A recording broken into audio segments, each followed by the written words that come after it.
கண்ணியமானவர்களே, அல்லாஹ்வின் நல்லடியார்களே, இன்முகத்தோடு தான் இருக்க வேண்டும் என்பதை பெருமானார் சொன்னது மட்டுமல்ல, செய்து காட்டினார்கள். பெருமானாரிடத்தில் 10 ஆண்டு காலமாக பணிபுரிந்து கொண்டிருந்த அனஸ் இப்னு மாலிக் ரலியல்லாஹு தஆலா அவர்கள் சொல்லுவார்கள் ஹதீஸிலே, நான் பெருமானாரிடத்திலே 10 ஆண்டுகள் வேலை செய்தேன்.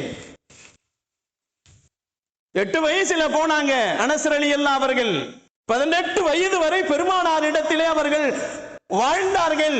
பெருமானாரின் நல்ல பழக்கங்கள், நல்ல வழக்கங்களை பெருமானாரிடத்தில் இருந்து கற்றுக்கொண்டார்கள். அவர்கள் சொல்லுவார்கள், நாயகத்தோடு நான் 10 வருடங்கள் அவர்கள் தொழுகையில் இருந்தேன், அவர்களோடு உறவாடி கொண்டிருந்தேன், அவர்களோடு உறங்குவேன், அவர்களோடு உண்ணுவேன், அவர்களோடுவே நான் பயணிப்பேன்.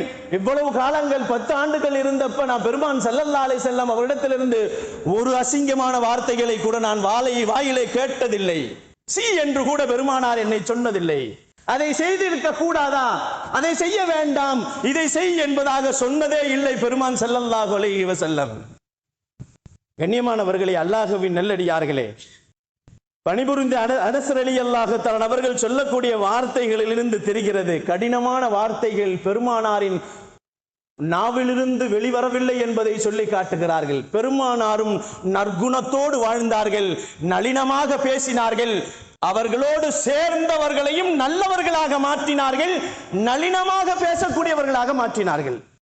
நபிகள் நாயகம் ஸல்லல்லாஹு அலைஹி வஸல்லம் அவர்கள் அருவருப்பாக பேச மாட்டார்கள், அருவருப்பாக பேச மாட்டார்கள். தாடி நீளமாக வைத்திருப்போம், பேசுவது இடுப்புக்கு கீழே பேசுவோம். நம்ம நிறைய இஸ்லாமியர்களை நாம் பார்க்கிறோம், நபிகள் நாயகம் ஸல்லல்லாஹு அலைஹி வஸல்லம் அருவருக்கக்கூடிய வார்த்தைகளை பேசியதே இல்லை, அருவருக்கக்கூடிய வார்த்தைகளை கேட்டதே இல்லை பெருமான் ஸல்லல்லாஹு அலைஹி வஸல்லம். எவ்வளவு நற்குணம் உள்ளவர்கள் பெருமான் ஸல்லல்லாஹு அலைஹி வஸல்லம்.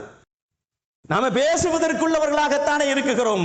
அன்பிற்கினியவர்களே, அல்லாஹ்வின் நல்லடியார்களே, பெருமானார் ஸல்லல்லாஹு அலைஹி வஸல்லம் அவர்கள் நிறைய பேர்கள் அப்படி பேசினார் கூட பெருமானார் பதில் சொல்ல மாட்டார்கள். தீய வார்த்தைகளை கொண்டு பெருமானார் திட்டினால் கூட அதையே கொண்டு பெருமானார் திட்டுவதில்லை. ஆனால் நாம் என்ன செய்வோம் தெரியுமா?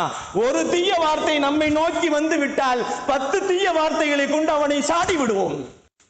அது வார்த்தையால் இருந்தாலும் சரி, எழுத்தால் இருந்தாலும் சரி, அது மெசேஜாக இருந்தாலும் சரி, குறுஞ்செய்திகளாக இருந்தாலும் சரி, எப்படியாக இருந்தாலும் சரி, நம்ம மீது ஒரு வார்த்தை விழுந்தால் 100 வார்த்தைகள் எதிரே விழுகும். முடிந்தால் பார்த்துக்கொள் என்று சொல்லும் அளவிற்கு வார்த்தைகளிலே நாம் விளையாண்டு கொண்டிருப்போம் என்பதைத்தான் பெருமான் ஸல்லல்லாஹு அலைஹி வஸல்லம் அழகாக சொன்னார்கள். நிறைய நன்மைகளை